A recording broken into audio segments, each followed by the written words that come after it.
Hyrule is a world ripe for experimentation, and as such, there's a whole host of things you can do here that you won't find in the manual. From throwing meat to dogs, wafting mushrooms, and levitating bombs, here are the hidden mechanics Zelda Breath of the Wild never tells you about. You don't need a pot to cook. You can gather up to 5 ingredients from your inventory and chuck them in an available steel pot to cook them. Everybody in Hyrule knows that, but did you know that you don't even need the pot? Head to a hot enough climate, Death Mountain or Gerudo Desert for instance, and you can literally sear a steak on the ground. The reverse is true for cold environments like the Hebra Mountains, which makes your meals icy. You can also start a fire anywhere, be it a bush, tree or patch of grass, and then drop a food item into the flames to roast it. Use arrows to prep food. Using your trusty bow and some elemental arrows, you can make yourself an instant meal. Shoot an ice arrow to freeze an animal for instance, and bam! Instant frozen meat. And fire arrows will of course get you cooked meat.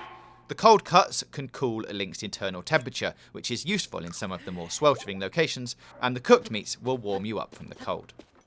Rain affects surfaces. When the skies open up, it makes climbing become more difficult, because the surfaces actually become slippy. This means that every few feet you go up, you fall down a foot. Even the usual method of stamina conversion, climbing hand over hand rather than leaping, doesn't help slippages. It's not all bad, however. Rain makes the ground slicker, so surf on your shield by pressing block, then jumping and hitting A like this, and you'll go down slopes a lot faster. Try this on an icy hill, and you'll fly down. Lightning storms can kill you. Sometimes you'll be running along and you'll start to notice sparks in the distance. A little at first, then loads, then a few seconds later, you'll explode in a brilliant flash, and it's game over. What happened? You got caught in a random lightning storm, which can strike at any moment. Don't worry, it had us puzzled at first too. What you need to do when you first see sparks is immediately unequip all metallic armour and weaponry. Your swords, bows, boots, everything. Now just wait until it's over. Until then, it's wooden stuff all the way. Every horse is different. In Breath of the Wild, horses have different strengths and weaknesses. They're rated out of speed, stamina, strength and temperament. Generally, spotted horses with 2 colours are slower and easier to climb on. Solid colour horses, such as all grey ones, tend to have 4 or more bursts of stamina, but will put up more of a fight when you creep up and try to mount them. For these, try to have a few elixirs or dishes that can refill your stamina when they start bucking. Bonus tip, guide enemies around the backside of your horse and it will punt them directly in the face. Be sure to bond with your steed. If you notice your horse isn't obeying your commands and keeps veering off course, running into trees and generally giving you cause for concern that your controller is broken, worry not, it just means it doesn't trust you yet. For this you must reward your horse. Do this by pressing L while riding to give it a nice pat when it's done something you tell it to.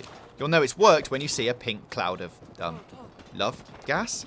For example, if it turns left when you tell it to, pat it, and soon enough the bond rating will rise. If your horse really isn't paying attention, a quick fix is holding LZ to enter targeting mode. Moving in this mode makes the horse take smaller, more precise steps. Make a canine companion. When you see a dog, you'll immediately want to run up and pet it, because it's a dog. Sadly, no such button exists. What you can do though is drop a juicy cut of meat for any canine you see and make friends with it. In turn, your new poochy pal will follow you around panting excitedly. This works with other consumables as well, from slippery trout to chicken thighs, but only if it's already dead. Use food to bait fish. Food is clearly the quickest route to friendship in Hyrule. In the same way you can leave it for dogs to eat, you can also drop food into bodies of water to attract fish. Why? Because a school of salmon, gathered together nibbling on a single morsel, is easier to catch than a bunch of speedy individuals darting off in all directions. All types of different food works, so experiment with whatever items you have a surplus of. We find most varieties of mushroom give the best results. Alternatively, you could try stranding the fish on dry land. If you swim up behind them and herd them towards the shore, they'll actually leap out onto the land in sheer panic. Use guts to send items skyward. In what surely Nintendo's ode to the marvellously mental Metal Gear Solid 5, Breath of the Wild lets you attach balloons to objects and make them float in the air. To be more specific, the balloon is officially called an octo-balloon. You can loot these from the river-based rock-throwing enemies, the Octorocks. Simply hold it in your hand, then attach objects which are light enough to see them float. If something's too heavy, attach multiple balloons. We like tying 2 balloons to one of our bombs, then wafting it into an enemy encampment and watching all the bokoblins panic. Try it. It's fun. Light grass on fire for an updraft. Fire is more than a tool of destruction. When you start a blaze in a patch of grass or anywhere else that's dry enough, it actually creates an updraft. Use this rapid air swell to your advantage by whipping out your Karach leaf, jumping on it using X, then pressing X again to glide on it and get boosted way up into the air. This is handy if there's a sheer rock surface you want to climb that Link's stamina wheel isn't big enough for, or if you want to get the drop on an enemy camp by approaching from the sky like an eagle of death.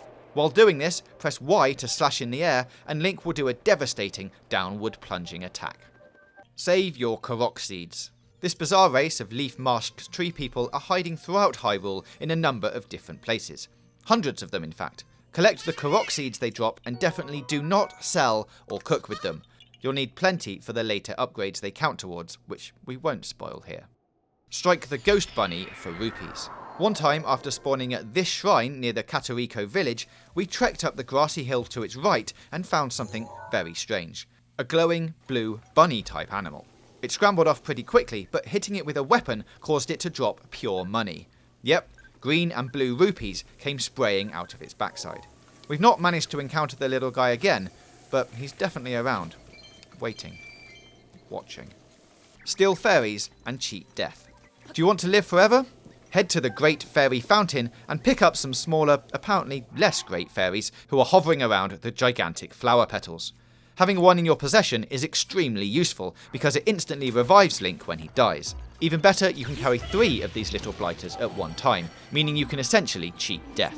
The fairies are quick, so you'll need to sprint, paraglide or shield surf your way in before they scatter.